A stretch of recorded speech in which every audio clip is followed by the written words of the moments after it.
got to be 100% on the diet, start on paleo 1.0, go to autoimmune 2.0. And then I would say, look at what's going on with the gut.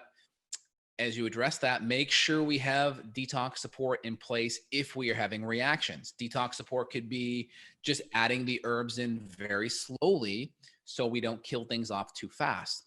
The more debris we kill off, it's the equivalent of imagine your detoxification or your immune or your lymphatic system is really poor, not doing well. That's like me taking my coffee cup and like saying, hey, this is your trash can.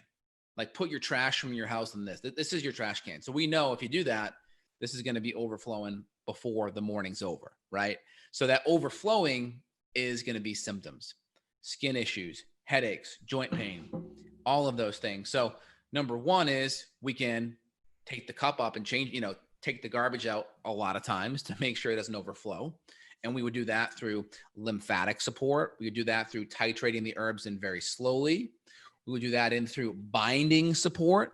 We may do that through sulfur amino acids and or glutathione or extra antioxidants to support phase 1 or extra sulfur aminos for phase 2. It would depend on each patient. So we can taper it up so we don't put too much garbage in. Number 2, we can support the lymph, which essentially allows things to move better, and then support the detoxification. And as that gets better and we support those systems, it's like we're kind of bringing in a new garbage pail. Instead of the cup, now we have the bigger mug. And then we have the small garbage pail and then the bigger one. And so we kind of upgrade each time as we titrate things up and support the lymph, support the detox, support the binding, support and the elimination.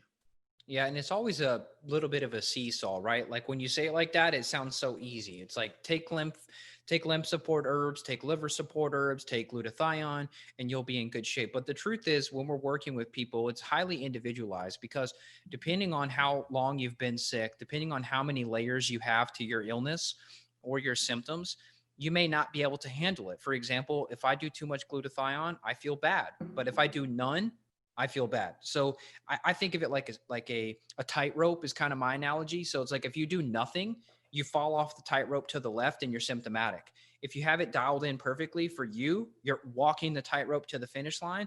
But if you do too much, you fall off the other side. And so like as people get better, when we're doing follow-up calls, we may be tweaking the dose. Whereas before they could only handle 2 capsules of a liver support complex with milk thistle and beet powder and artichoke and all that. But now they can handle 4 capsules. And so it's not where we want you to just like go to Whole Foods, buy a liver supplement and expect it to make all your problems go away with your skin. You've really got to have a coordinated plan. And as you get better or as you get worse or new stressors come in, you've got to back the dosing down. So like for me, when I was going through gut work, if I was really stressed, I couldn't handle the full dose of anti-parasitic herbs. I had to cut it in half. And then when I was less stressed, like you and I talk about this idea of like do things on a weekend when you're not as stressed, try new supplements. It's the same concept with this of the detox pathways.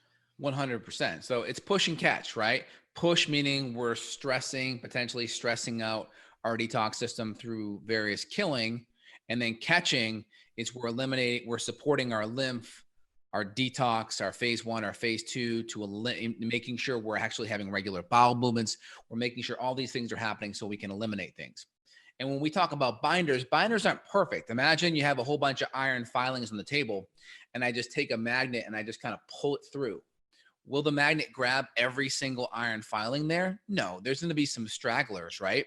But it's going to grab a good chunk. So think of that as like charcoal or bentonite clay or activated charcoal or zeolite or citrus pectins or chlorella, whatever binder we use for whatever that iron filing is. There's going to be some debris left behind. That's why we want to do multiple doses a day, and we want to taper up so we're not overwhelming our system with too many iron filings, so to speak. The iron filings being reminiscent of the debris that's left behind. Yeah. So just to say it another way, you can make yourself worse by doing too much binders, right? It sounds really sexy. Let's bind to the toxin. I'm just going to take tons of charcoal. I made myself worse. I was doing like 6 caps of charcoal. You could pull more things out. That's why we taper into everything. Yeah. I did like 6 capsules of charcoal for a while and I felt amazing. I was like a new man. And then I went up more like 8 or 10 capsules a day and it was too much. I got super I remember dizzy. You called me that night. I remember you're like, man, I'm feeling really dizzy. And I think that might brain have been the day foggy. I did double dose glutathione. That was glutathione. You're right. I Yeah, think but I talked to you charcoal. about maybe doing more charcoal to counteract it. Yeah, I Yeah, remember but that. charcoal, same thing though. Like in that situation, charcoal was the remedy, but before charcoal was the provocation, if you will. It was the bad guy because I did too much, and Correct.